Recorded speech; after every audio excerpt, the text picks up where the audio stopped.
I'd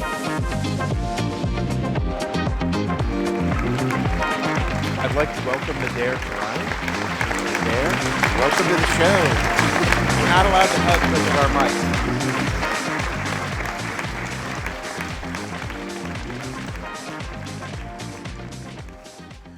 All right, so you can reach over and hit Peter for this. But so you were using digital technologies for your grandfather's material. Something happened, and it hit me like a ton of bricks, as they say, which was what you and Monica were doing in rethinking what I thought was a non-digital material and making it seem like like it was built out of digits, seemed to be amazing. And I know that came after your MoMA construction, which was, in terms of, let's say, structure and cladding, what one would have thought of as a more conventional approach to a digital material. You made something that didn't seem digital into the most digital thing. Were you thinking about computers then, or were you just trying to do stuff with bricks? Look, of the people that are represented here, let's say we were the most undigital. You say that, but we'll be the judge of that. Okay, fair enough. we were scripting with pencil, is what we were doing. I mean, at the moment that we drew MoMA by pencil, and its elaboration into what it became was certainly done on AutoCAD, but also it was not generatively interesting because the anamorphic projection made it certain and not, in a way, emergent, if you will. But then why use AutoCAD? Simply to translate it into a manufacturable thing. And the means and methods was very important to us because at the moment that everybody was thinking about the possibilities of form, we were really thinking about eradicating tolerances in construction. And this may seem trivial today, but the idea of doing a mass customized series of panels over 50 feet long with an 1/8 inch of tolerance, let's say, was kind of cool at that time. But by the time we got to Casa La Roca, which was, I guess, I'm sorry, this is in reverse order. The reality is that MoMA came after Casa La Roca. But, it did? Oh, yeah. Okay, sorry. So Casa happens in probably around 93, 94. Yeah. MoMA starts in 96. Yeah. But we were thinking about the idea of variability in construction.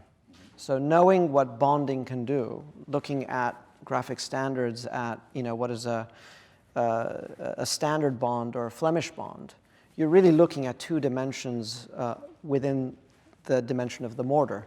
If you can imagine those two dimensions, why can't you think of all of the digits in between? So what we started to do was really to run the metrics about all of those increments that produce the gradient surface that eventualize the ruled surface that became the structural wall, which is sort of the evolution of the Dieste wall, the Jeffersonian serpentine wall. But for us, the idea that you can specify the relationship between the digit and the figure of the wall was the interesting part, not merely the shape, I guess. Yep, absolutely.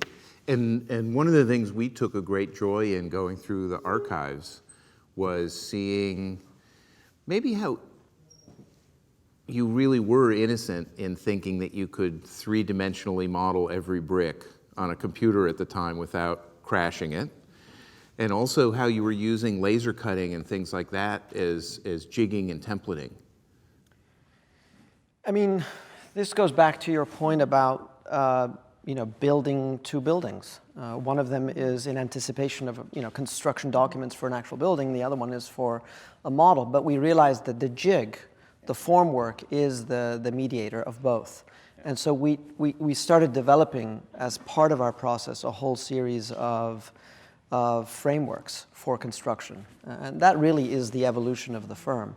The models for us were not representational tools. They were the actual building, insofar as those were either self-commissioned or they were commissions that were so vulnerable that we knew that if we didn't build them at a certain scale, they would never be believed in. In building all those, in manufacturing every brick at small scale and building the model as you would build the building,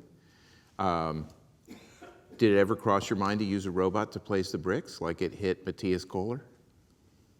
It takes a generation, Yeah, no, okay. I was just curious about that.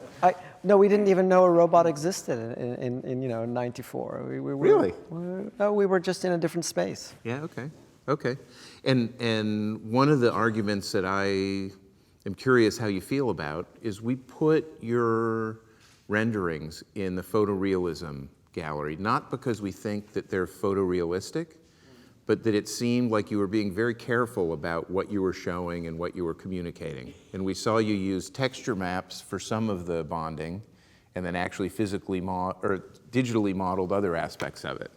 It made it seem seamless. This is not an innocent comment, because at that time, the way that people were using texture maps and Photoshop was incredibly loose, the most undisciplined way. And for us, obviously, the syntax of how to turn a corner and the discipline that comes into the bonding systems was the precondition for an architecture to be in the first place. So what is the construct of realism is really for us important, not from the perspective of how it looks, but really how it operates and how it produces the language that it's supposed to. So that was the discipline we were after. The realism was a byproduct of that. Okay, and then something else, because I know where you come from, which is, a place not the Northeast, let's say, RISD, Boston, where vignette and perspective is used a lot. The fact that you could get that for free from the computer, did that have anything to do with vignettes, or do you miss constructing those? I'll back you up on this one. Yeah, no.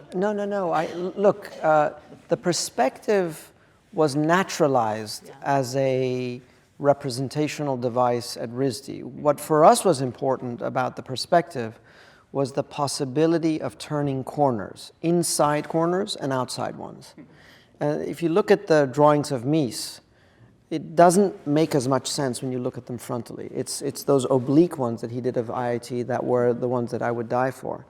So for me, and of course the inside perspective is the only one that can get the floor, the ceiling, and the two walls at the same time. So that for me was a critical device. The other thing is, of course, when you're in the computer, you're not in perspective, you're in a database. That is much more important, because when you're drawing a drawing by pencil, you get one shot at it. And if you screw up, that's it. Start all over again. But in the computer, you're constantly adding information and also extracting it, because there's too much information at certain scales. And so for me, the kind of the layering of information, turning it on and off for different, in a way, modalities of representation was the most important thing. The perspective did a lot for us in not so much positioning the subject, but actually in resolving certain, if you like, grammatical issues of the building. Yeah, absolutely clear. Okay, do you have anything to plug? Oh, yeah. I mean, look. Seeing as you're the dean of Cooper Union, anything to Come, plug? I'm opening the doors of Cooper Union. Come to the end of year show on the 23rd. We'll be opening up the default School of Architecture up in the University of Toronto in a few months. Congratulations. Please come join us for that and many other things. Thank you. That's great. Yeah. Thanks. This is the Greg Lynn Show with Greg Lynn, produced by the CCA. I'm Nader Tehrani. Thank you for watching.